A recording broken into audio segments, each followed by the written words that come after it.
Good morning friends, आपके अपने YouTube channel प्रकाश education hub पर आपका हार्दिक स्वागत। 5 जनवरी 2024 के करंट अफेयर्स के इस महत्वपूर्ण सेशन के अंदर जानने वाले हैं ऐसे कौन से इंपॉर्टेंट क्वेश्चंस हैं और क्यों आपके लिए महत्वपूर्ण हो सकते हैं। तो चलिए सेशन की शुरुआत करते हैं। वो सारे क्वेश्चंस को डिटेल के अंदर करते हैं डिस्कस। तो सेशन के अंदर पहले जानते हैं आज कौन सा दिवस मनाया जा रहा है और क्यों अपने लिए इंपॉर्टेंट है। आज 5 जनवरी और 5 जनवरी अपने लिए क्यों इंपॉर्टेंट है और आज 5 जनवरी को कौन सा दिवस मनाया जाता है।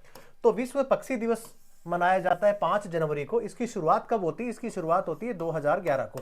विश्व पक्षी दिवस मनाने की शुरुआत सबसे पहले अमेरिका में होती है और उसके बाद में हर साल विश्व के अनेक देशों के अंदर विश्व पक्षी दिवस मनाया जाता है। बात अगर भारतीय संदर्भ में करें तो 12 नवंबर डॉक्टर सलीम अली,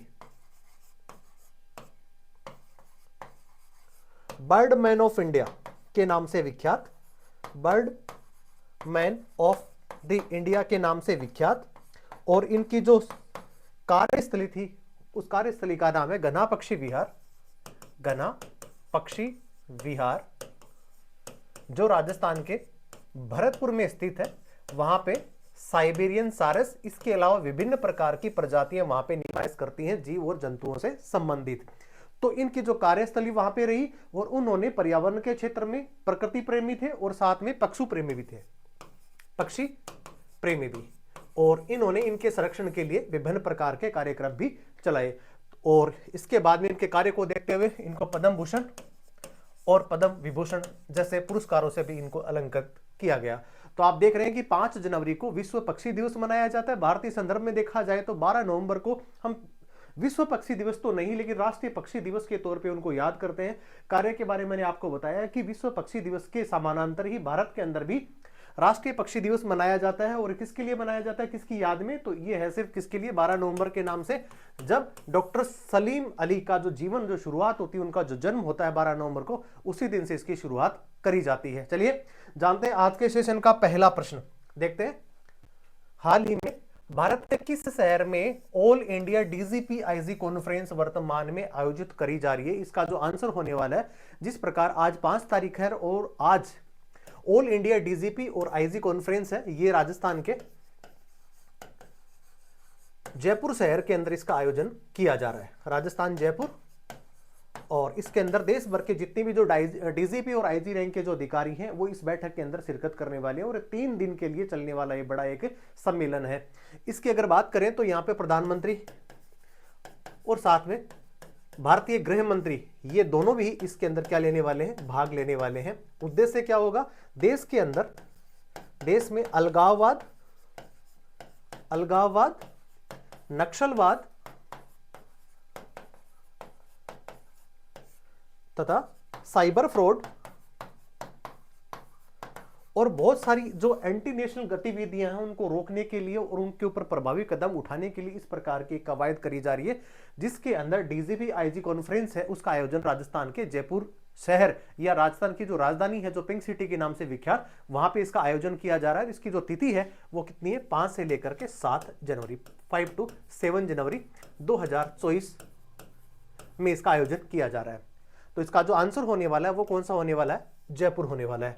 चलिए जान लेते हैं राजस्थान के बारे में कुछ अन्य चीजें। 5 से 7 जनवरी को होने वाला है, जबकि 58वीं डीजीपी आईपी कॉन्फ्रेंस ये क्या होने वाली है।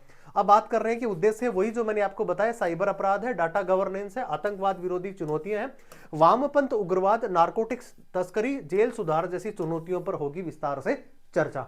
अब बात करते हैं कि राजस्थान वर्तमान में चर्चाओं में इसलिए बना हुआ है कि वर्तमान में राजस्थान के अंदर 16वीं विधानसभा का गठन किया गया है और उसके अंदर वहां पर अभी भजन लाल को वहां पर मुख्यमंत्री अभी बनाया गया है। 16वीं विधानसभा 199 सीटों के अंदर वहां पे चुनाव होते हैं और एक सीट अभी वर्तमान में रिक्त रखी गई है। और 5 जनवरी को, आज ही यह कह सकते हैं 5 जनवरी को, आज जो है श्रीकरणपुर एक विधानसभा क्षेत्र, जिसके विधानसभा प्रत्याशी जिनकी चुनाव के समय ही क्या होगी, असमय इनकी मृत्यु हो गई थी, जिसकी वजह से चुनाव जो है उनको टाल दिए गए थे। और 5 जनवरी आज यहाँ पे क्या हो रहा है, मतदान हो रहा है, जिसके जो नतीजे आने वाले हैं वो 8 जनवरी को आएंगे। अब बात करते हैं कि वर्तमान के अंदर राजस्थान के अंदर जो महिला विधायक जो चुने गए हैं उनकी संख्या कितनी है? 20 महिला विधायक अभी वर्तमान में 199 में से चुनी गई हैं। राजस्थान के अंदर विधानसभा सीटों की अगर बात करते हैं तो 200 विधानसभा सीटें हैं, जबकि अगर राज्यसभा सीटों की बात करते हैं तो वहां पे 10 सीटें, लोकसभा की सीटें हैं 25। यहाँ पे विधान परिषद का गठन यहाँ पे नहीं किया गया, हालांकि राजस्थान सरकार के द्वारा इस प्रकार का एक प्रपत्र राष्ट्रपति महोदय को भेज दिया गया। उसके बाद में संसद इस पे निर्णय लेती है और उसके बाद ही यहाँ पे विधान परिषद का गठन किया जाएगा। इस प्रकार की एक प्रक्रिया जो है वो संविधान के अंदर उल्लेखित है। अब बात करते हैं राजस्थान के गठन के बारे में कि राजस्थान का गठन कब होता है। तो 30 मार्च 1949 को राजस्थान का गठन होता है, जबकि इसका अगर बात करें कि पूरे के पूरे जो वर्तमान में जो राजस्थान अभी आपको जो दिखाई दे रहा है, वर्तमान जो इसका जो स्वरूप है, इसका एकीकरण किया गया था। राजस्थान का जो एकीकरण किया गया उसके अंदर 7 चरणों के अंदर इसका एकीकरण पूरा किया गया। और वर्तमान जो आप भौगोलिक स्वरूप अभी जो देख रहे हैं, जो भारत का सबसे बड़ा जो राज्य है क्षेत्रफल की दृष्टि से, वो राजस्थान है। 1 नवंबर 1956 को वर्तमान स्वरूप में ये आता है। बंजालाल यहाँ के मुख्यमंत्री, जबकि कलराज मिश्र यहाँ के राज्यपाल हैं। चलिए जानते हैं अगला प्रश्न, प्रश्न संख्या 2। हाल ही में भारतीय नौसेना स्टाफ के उप प्रमुख के रूप में किसे नियुक्त किया गया है। जिस प्रकार एडमिरल आर हरि कुमार वर्तमान में नौसेना प्रमुख है, जबकि बात यहां पे हो रही है कि उप सेना प्रमुख किसे नियुक्त कराया, और जिनका जो नाम क्या हो जाएगा, नाम हो जाएगा इनका दिनेश कुमार त्रिपाठी। दिनेश कुमार त्रिपाठी को अभी वर्तमान में उप सेना प्रमुख अभी वर्तमान में बनाया गया है। नौसेना जब से अरब सागर तथा हिंद महासागर में चीन की मौजूदगी तथा चीनी जहाज जो खुफिया तंत्र को लेकर के और श्रीलंका के पास ऐसे जहाज वहां पे डेरा डाल करके रखते हैं। हालांकि भारत और अमेरिका के दबाव के अंदर 1 साल के लिए प्रतिबंध लगा दिया गया है श्रीलंका के द्वारा चीन के उन जहाजों को जो जासूसी के उद्देश्य से हिंदुस्तान, या कह सकते हैं हिंदुस्तान के बाहरी जो सीमा, जो हिंद महासागर, बंगाल की खाड़ी और अरब सागर के आसपास मंडराते रहते थे और वहां पे जासूसी एक्टिविटीज के अंदर वो इन्वॉल्व रहते थे। ये तो आपने नौसेना के बारे में जाना। वर्तमान में नौसेना इसलिए भी खबरों में बनी रही क्योंकि अरब सागर के अंदर जो हुती विद्रोही थे और वो मालवाहक जो जहाज थे उनको निशाना बनाया करते थे, उनको कैप्चर भी कर लिया करते थे। उसके बाद में रैंसम, जो बड़ी मात्रा के अंदर जो फिरौती है, वो उनके द्वारा मांगी जाती थी। और इसके प्रत्युत्तर के अंदर भारत सरकार ने बड़ा संज्ञान लेते हुए नौसेना ने वहां पे 3-4 ऐसे विमानवाहक पोत वर्तमान में अरब सागर के अंदर उन्होंने डिप्लॉय करे हैं। कौन कौन से करे हैं? तो इसके अंदर आईएनएस मार्मुगांव हो गया, इंफाल हो गया, आईएनएस कोची हो गया, कैलकाटा हो गया, और साथ में कौन सा, सूरत और विशाखापत्तनम जैसे जो जहाज है उनको भी यहाँ पे कहां पे किया है, अरब सागर के अंदर इनको डिप्लॉय किया है। बात करते हैं नौसेना दिवस कब मनाया जाता है। नौसेना जो दिवस है वो मनाया जाता है 4 दिसंबर को मनाया जाता है। अब बात करते हैं कि प्रोजेक्ट B-15 क्या है। प्रोजेक्ट B-15 एक ऐसा प्रोजेक्ट है जिसके अंदर 4 शहरों के नाम से वहां पे एयरक्राफ्ट कैरियर बनाए गए हैं और नौसेना को सौंप दिए गए। कौन कौन से हैं? तो इसके अंदर आईएनएस सूरत, कोच्चि, विशाखापत्तनम और इंफाल। ये 4 प्रकार के उन्होंने B-15 जो एक प्रोजेक्ट है जिसके अंदर इनको शामिल किया गया। अब बात करते हैं कि प्रोजेक्ट 75 क्या है। प्रोजेक्ट 75 के अंदर वागीर, वागशीर, वेला, करंज, इस टाइप के जो है अभी नौसेना के पास में विमान वाहक जलपोत भी, स्कॉर्पियन पनडुब्बी जिसको कहा जाता है, जो 75 का हिस्सा और फ्रांस के सहयोग से इसको बनाया गया है। ये सारी की सारी जो पनडुब्बी वर्तमान में नौसेना के पास में आ चुकी है। नौसेना के जो 3 हेडक्वार्टर है या इसकी जो कमान है वो कहां कहां पर है? तो एक तो है इसकी कोच्चि में, कोच्चि, विशाखापत्तनम, और थर्ड वन कहां पे? मुंबई में है। तो आपने इस प्रश्न के माध्यम से जाना कि नौसेना का हाल ही के अंदर उप प्रमुख किसे नियुक्त किया गया? आंसर हो जाएगा इसका दिनेश के त्रिपाठी।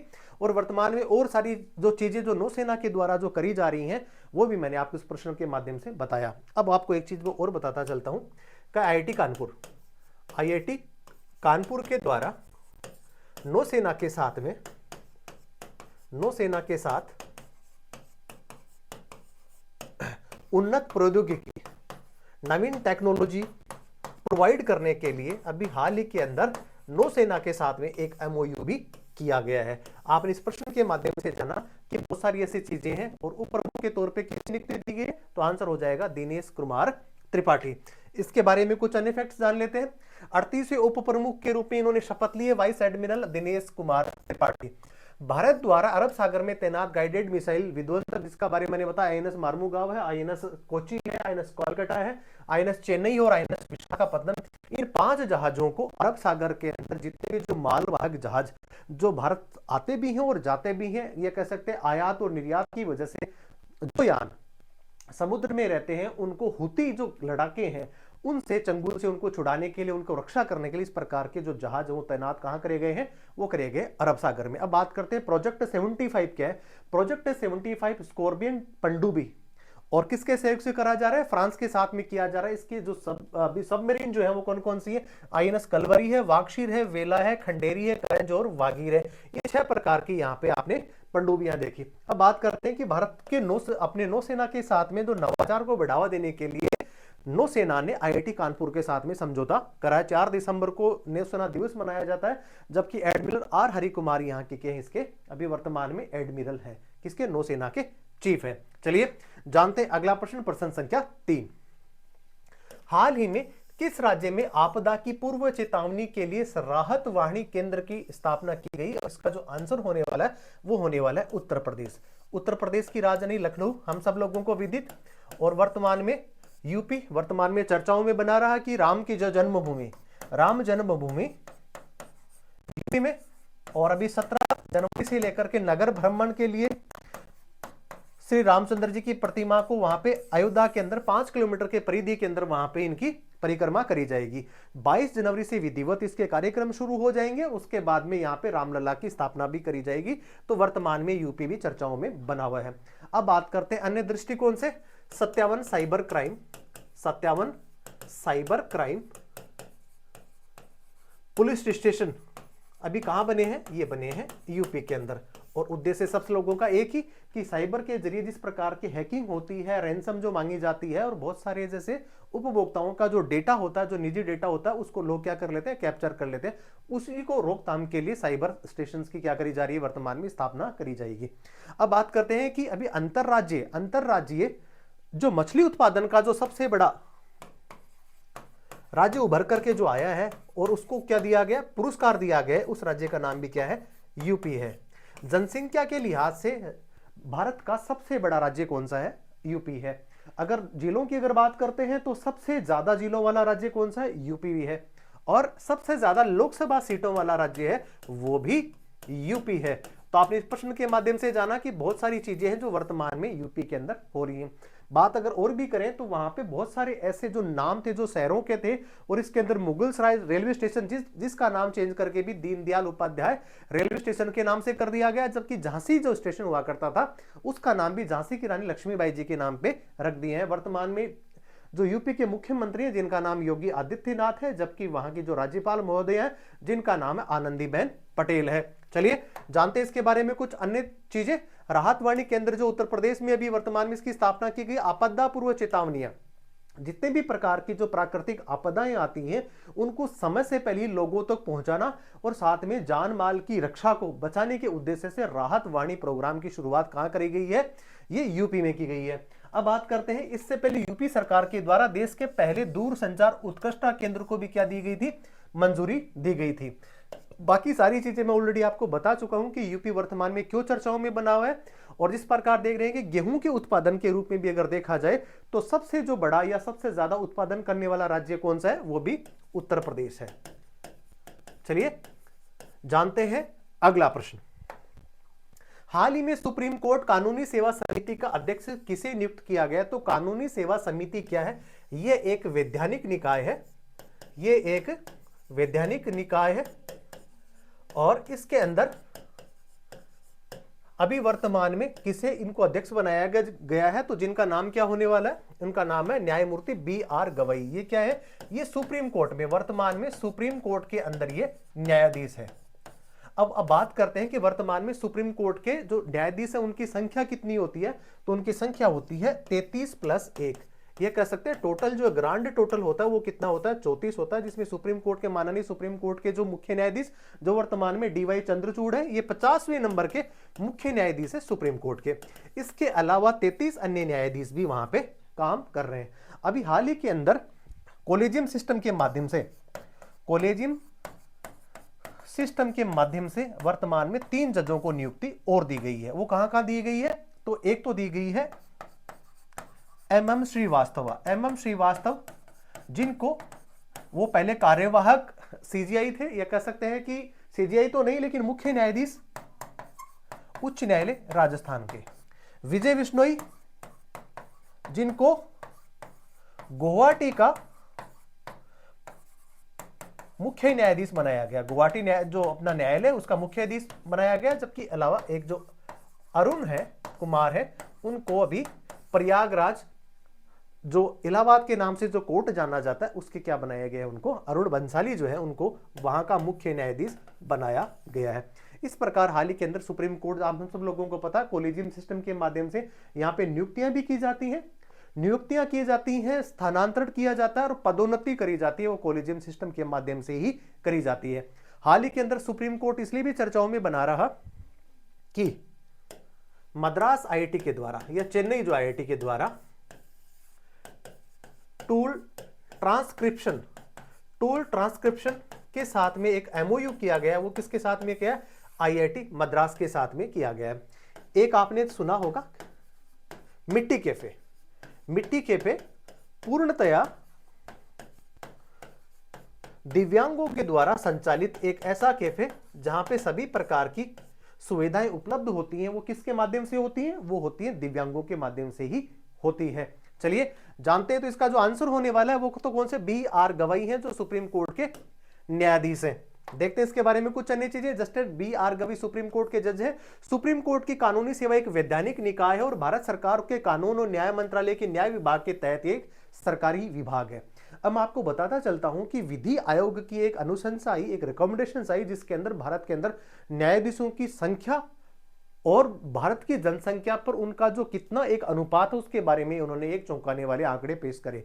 वो ये करे कि 10 लाख लोगों के ऊपर 50 न्यायाधीश होने चाहिए, लेकिन वर्तमान में मात्र 21 ही न्यायाधीश 10 लाख लोगों के ऊपर है।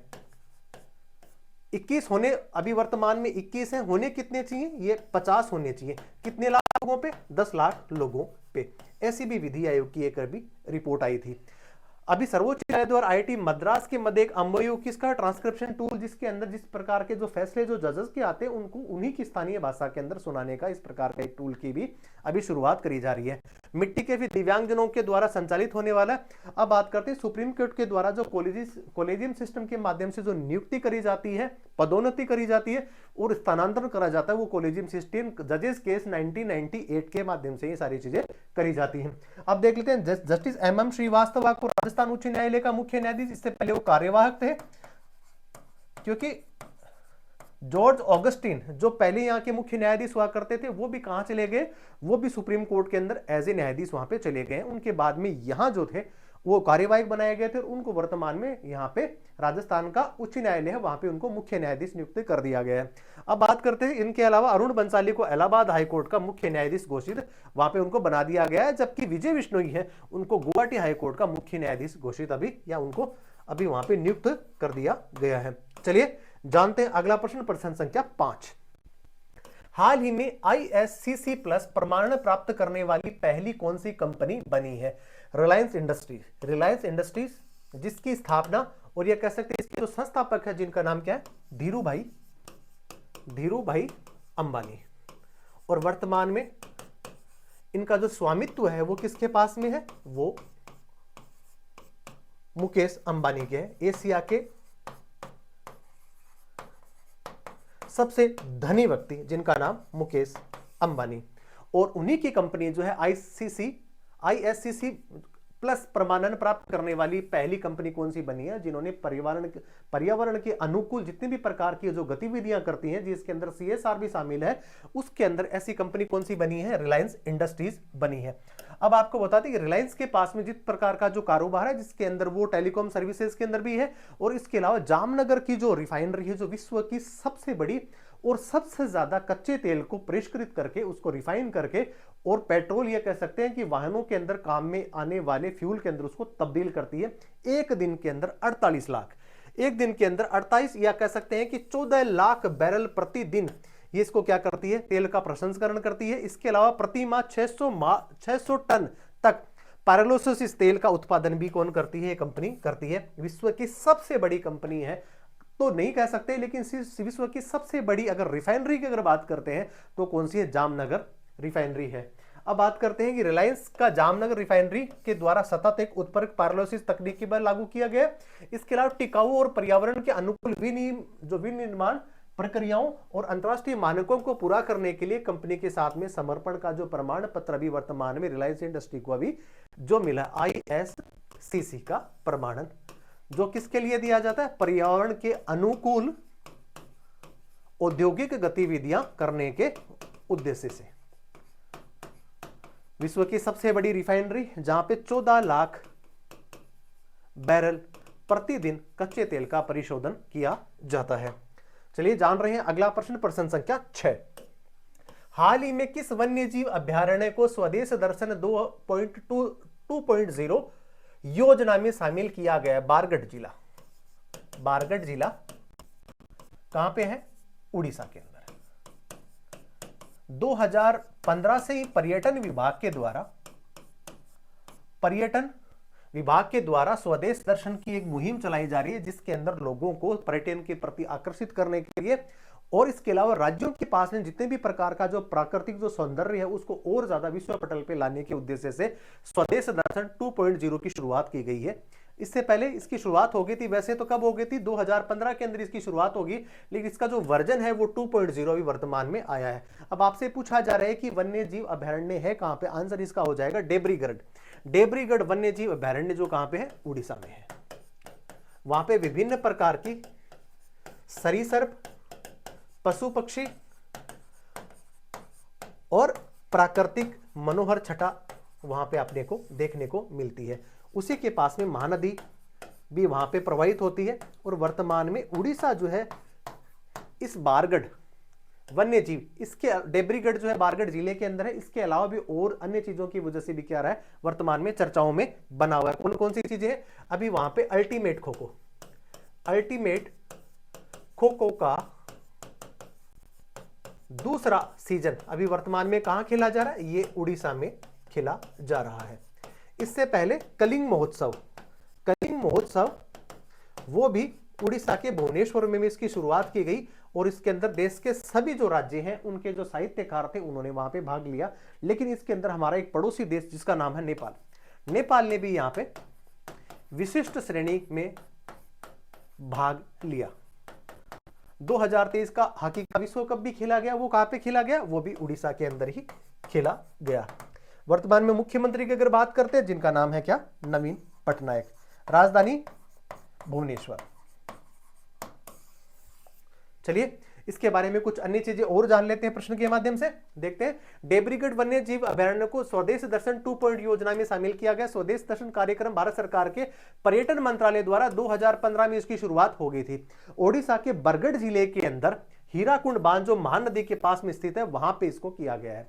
अब बात करते हैं इसका जो क्षेत्रफल है वो कितना है, 346 वर्ग किलोमीटर के अंदर ये फैला हुआ, जहां पे विभिन्न प्रकार के जाति प्रजाति और इसके अलावा छोटे जीवों को यहाँ पे संरक्षण प्रदान किया जाता है, जिसमें स्तनधारियों की जो संख्या है प्रजातियों के रूप में देखा जाए तो 40 है, जबकि पक्षियों की संख्या 200 के आसपास है। सरीसृपों की संख्या 40 प्रजातियों के साथ में है, जबकि अभयचरों की प्रजातियां 12 है, मछलियों की प्रजातियां 42 है। इसके अलावा बहुत सारी ऐसी चीजें जो जीव जंतु उभयचर और बहुत सारी ऐसी चीजें हैं जो यहाँ पे इनको क्या मिलता है, संरक्षण प्रदान होता है।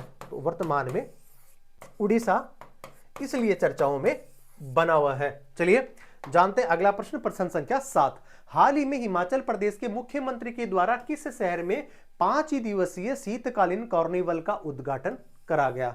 हम सब लोगों को पता कि हिमाचल पर्यटन के क्षेत्र के अंदर काफी वहां पे अनुकूल स्थितियां हैं, क्योंकि पहाड़ी स्थान है और साल भर में बर्फबारी भी सबसे ज्यादा गिरती है, जिसकी वजह से आमतौर पे पर्यटकों का जो सीजन है साल भर ही वहां पे बना रहता। तो उसी के लिए 5 दिवसीय वहां पे कार्निवल की शुरुआत की गई। और इसमें से पूछा जा रहा है, वैसे सारे के सारे पर्यटन के ही क्षेत्र हैं, लेकिन इसके जो प्रमुख थे जिसका नाम क्या है, मनाली। तो मनाली के अंदर जो इस प्रकार सुखविंदर सिंह सुक्खू जो हिमाचल प्रदेश के मुख्यमंत्री हैं, जिनके द्वारा इनकी शुरुआत की गई। 345 किलोमीटर के आसपास की अंतरराष्ट्रीय सीमा बनाने वाला हिमाचल प्रदेश जो पहाड़ी एरिया है, और वहां पे इस प्रकार का उद्घाटन किया गया। इसके अलावा जानते हैं कुछ अन्य चीजें। हिमाचल प्रदेश की राजधानी शिमला है। अभी वर्तमान के अंदर राजीव गांधी स्वरोजगार योजना है, उसका शुभारंभ कहां किया गया? वो भी हिमाचल में किया गया।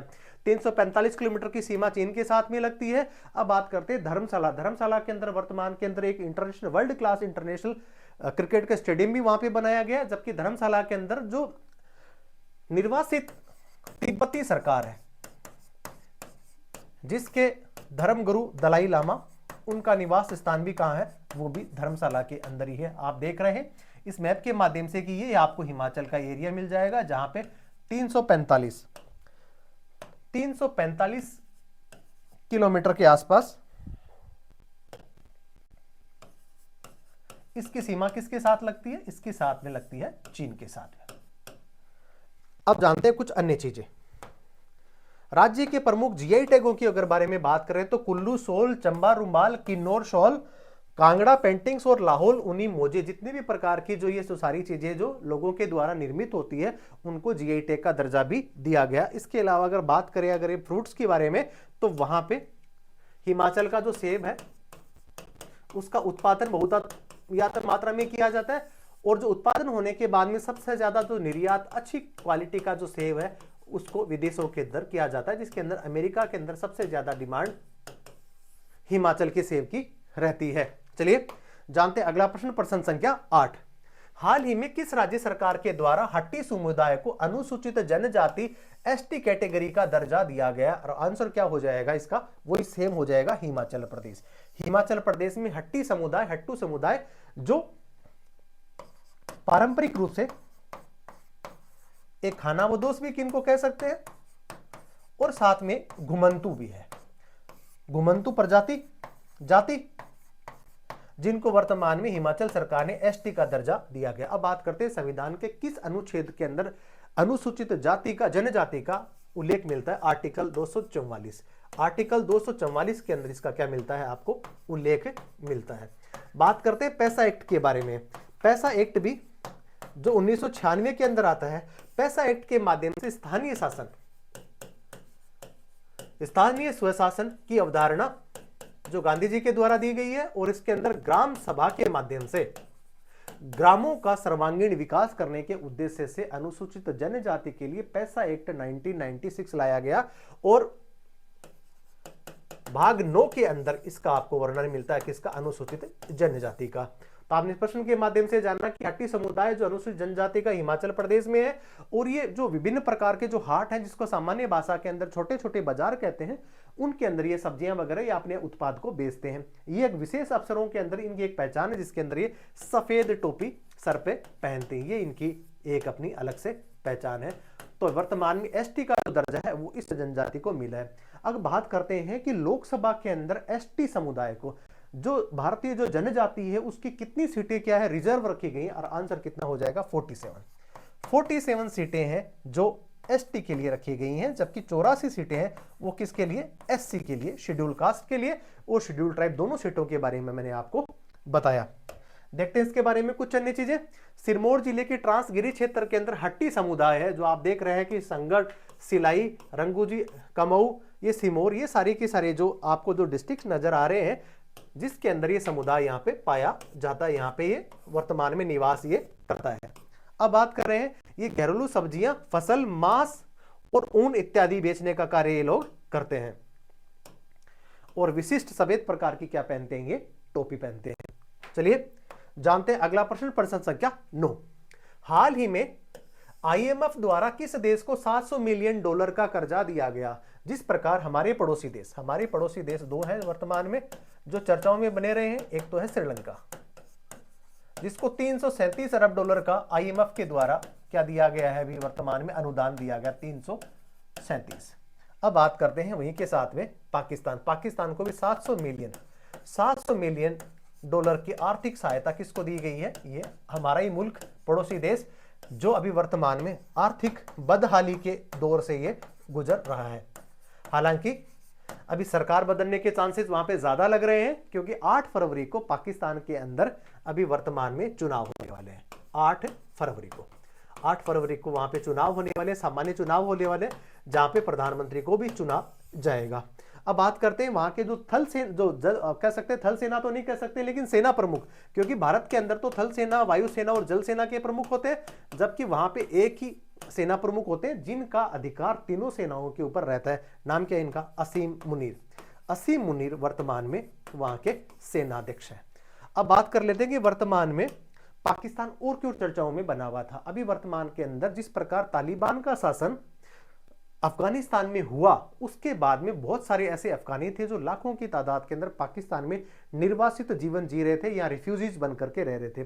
पाकिस्तान सरकार ने उनको आगाह किया कि आप 31 दिसंबर तक पाकिस्तान को छोड़ें, लेकिन उसके बाद में अंतर्राष्ट्रीय समुदाय के अंदर इसकी क्या हुई? आलोचना हुई और वर्तमान में 31 मार्च 2024 तक 3 महीने की और मोहलत देख करके अफगान जो शरणार्थी हैं उनको जाने का फरमान कहां के लिए सुनाया है कि वो अपने कहां चले जाएं? अपने मूल देश में चले जाएं। इसलिए ये भी चर्चाओं में बना हुआ है। अब बात करते हैं कि पाकिस्तान और अफगानिस्तान के मध्य जो अंतरराष्ट्रीय सीमा है उसको क्या कहा जाता है? तो इसको कहा जाता है डुरंड सीमा रेखा। जबकि भारत और पाकिस्तान के मध्य कौन सी है? रेड क्लिफ रेखा है। जबकि भारत और चीन के मध्य कौन सी है? तो यह मैकमोहन रेखा है, मैकमोहन रेखा। तो आपने इस प्रश्न के माध्यम से जाना कि $700 मिलियन अरब की वर्तमान में आईएमएफ ने एक बहुत बड़ा आर्थिक सहायता का पैकेज किसको दिया है, और आंसर इसका क्या हो जाएगा? वो हो जाएगा पाकिस्तान। देखते हैं इसके बारे में कुछ अन्य चीजें। हाल ही में आईएमएफ द्वारा वित्तीय सहायता $337 मिलियन अरब की अमेरिकी डॉलर है, उसकी सहायता किसको दी गई थी? श्रीलंका को दी गई है। और निर्वाचन आयोग द्वारा 8 फरवरी को चुनाव करे जाएंगे। वर्तमान में कार्यवाहक जो प्रधानमंत्री जिनका नाम है अनवर हल उक काकर, ये वर्तमान में पाकिस्तान के कार्यवाहक प्रधानमंत्री हैं। वर्तमान में राष्ट्रपति का जिनका नाम आरिफ अली, और हाल ही में पाकिस्तान के द्वारा अफगानी शरणार्थियों को मैंने सारी चीजें आपको बता दी है। तो ये पाकिस्तान वर्तमान में इनकी वजह से चर्चाओं के अंदर बना हुआ है। चलिए जानते हैं अगला प्रश्न, प्रश्न संख्या 10। हाल ही में किसे विदेश मंत्रालय के नए प्रवक्ता के रूप में नियुक्त किया गया है? जितने भी जो विदेश मंत्रालय के जो प्रवक्ता होते हैं ये कौन से होते हैं? ये भारतीय विदेश सेवा के कैडर के ये अधिकारी होते हैं, और वही विदेश सेवा के रूप में यहाँ पे विदेश प्रवक्ता के तौर पे कार्य वो करते हैं, सीनियर अधिकारी होते हैं। वर्तमान में जो यहाँ पे थे जिनका नाम क्या था? अरिंदम बागची पहले विदेश मंत्रालय के प्रवक्ता हुआ करते थे। वर्तमान में इनका जो ट्रांसफर हो गया वो कहां हो गया? यूएनओ के अंदर हो गया। यूएनओ के 27 जो मेंबर होते हैं भारत की तरफ से प्रवक्ता के तौर पे, उनके अंदर इनका भी वर्तमान में वहां पे इनको नियुक्त कर दिया गया। अब इनकी जगह किनको लगाया गया है? तो आंसर क्या हो जाएगा? आंसर हो जाएगा इसका रणधीर जायसवाल। ये भी क्या है? आईएफएस अधिकारी है, इंडियन फॉरेन सर्विस के हैं, और उनको वर्तमान में विदेश मंत्रालय का प्रवक्ता बनाया गया। तो आंसर क्या हो जाएगा इसका? रणधीर जायसवाल। इससे पहले कौन से थे? अरिंदम बागची थे। प्रश्न यहां से भी पूछा जा सकता है कि वर्तमान में यूएन के अंदर भारत के प्रतिनिधि के तौर पे किसको यहां पे नियुक्त किया गया? आंसर क्या हो जाएगा? अरिंदम बागची हो जाएगा। चलिए जानते हैं इसके बारे में कुछ अन्य चीजें। रणधीर जायसवाल है पूर्व विदेश मंत्रालय के प्रवक्ता जिनका नाम अरिंदम बागची, जो वर्तमान में यूएन के स्थायी वहां पे प्रतिनिधि के रूप में नियुक्त किए गए। अब बात करते हैं यूएन के बारे में। 24 अक्टूबर 1945 को इसकी स्थापना होती है। हेडक्वार्टर इसका कहां पे? न्यूयॉर्क के अंदर है, और 193 सदस्य देशों से सुसज्जित, जिसके अंदर 5 देश ऐसे जो वीटो पावर वाले हैं, जिसमें अमेरिका, चीन, फ्रांस, ब्रिटेन और रसिया। ये 5 ऐसे सदस्य जो स्थायी जो वीटो का इस्तेमाल कर सकते हैं। इसके अलावा 10 ऐसे अस्थायी सदस्य हैं जिनको 2 साल के लिए क्या किया जाता है, चुना जाता है, जिसके अंदर भारत भी काफी बार अस्थायी सदस्य के तौर पे यहां पे निर्वाचित हो चुका है। 193 सदस्य देशों से सुसज्जित है। अमेरिका के अंदर इसका हेडक्वार्टर है। वर्तमान में इसके जो एंटोनियो गुटेरेस है वो वर्तमान में इसके महासचिव है। और संयुक्त राष्ट्र दिवस कब मनाया जाता है? आंसर क्या हो जाएगा इसका? 24 अक्टूबर, क्योंकि 24 अक्टूबर 1944 माफ कीजिएगा 24 अक्टूबर 1945 को इसकी क्या हो जाती है? स्थापना हो जाती है। किसकी? यूएनओ की। चलिए जानते अगला प्रश्न, प्रश्न संख्या 11, जो आज के करंट अफेयर्स का अंतिम प्रश्न है। प्रश्न आपसे पूछा जा रहा है कि हाल ही में पीएम विश्वकर्मा योजना लागू करने वाला पहला केंद्र शासित प्रदेश कौन सा है? 5 अगस्त 2019 J&K जो पहले एक राज्य हुआ करता था और जिसके पास में धारा 370 हुआ करती थी। 5 अगस्त 2019 का वो दिन आया जिस दिन आर्टिकल 35A और धारा 370 को वहां से हटा दिया गया। उसके बाद में जम्मू कश्मीर क्या बन गया? एक यूनियन टेरिटरीज वाला क्या बन गया? राज्य बन गया। या दूसरे शब्दों में ये कहें तो इसको केंद्र शासित प्रदेश का दर्जा दे दिया गया। वर्तमान में इसके जो राज्यपाल है इनका नाम क्या? इनका नाम है मनोज सिन्हा। ये यहाँ के राज्यपाल। वर्तमान में केंद्र शासित प्रदेश के अंदर पीएम विश्वकर्मा योजना जो 2023 में इसकी शुरुआत हुई है, और इसके अंदर क्या है? इसके अंदर जो छोटे लघु जो कारीगर हैं, लघु कारीगर जिसके अंदर बढ़ई का काम करने वाला, लोहार का काम करने वाला और जो छोटे मोटे जो व्यवसाय के अंदर क्या रहते हैं वो इन्वॉल्व रहते हैं, उनको क्या देना है? इसके अंदर छोटे छोटे औजारों की खरीद और उनको सूक्ष्म दर पे या कह सकते हैं कि कम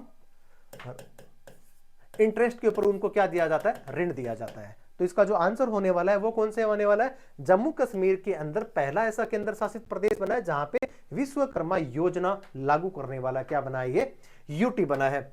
अब देख लेते हैं इसके अंदर पहले 30 प्रशिक्षुओं को क्या किया जाएगा? इनको क्या किया जाएगा? वहां पे प्रशिक्षित किया जाएगा।